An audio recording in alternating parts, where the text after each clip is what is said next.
Hey everyone, welcome back. If you're a senior citizen looking to save on bus fares in 2025, you're in the right place. Today, we're diving into how to apply for a senior citizen bus pass. This pass can make your travels easier and more affordable, so let's get started. First things first, check your eligibility. In 2025, most places require you to be at least 60 years old, a resident of the area, and sometimes have a valid ID. Double-check with your local transport authority's website for any updates, as rules might vary by region. Once you're sure you qualify, gather your documents.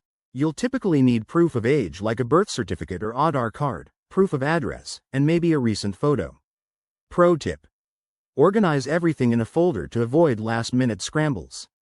Now, for the application process.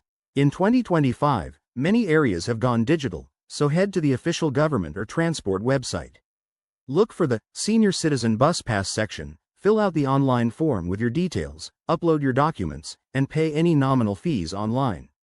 If you prefer the traditional way, visit your nearest transport office with your documents in hand. After submitting, you'll get a confirmation.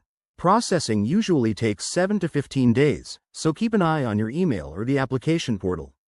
Once approved, you can pick up your pass from the office or have it mailed to you. A few quick tips.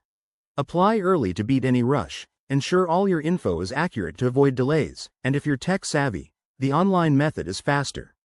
Remember, this pass not only saves money but also offers priority seating, win-win. Thanks for watching. If you found this helpful, give it a thumbs up and subscribe for more practical guides. Got questions? Drop them in the comments below. Safe travels, everyone.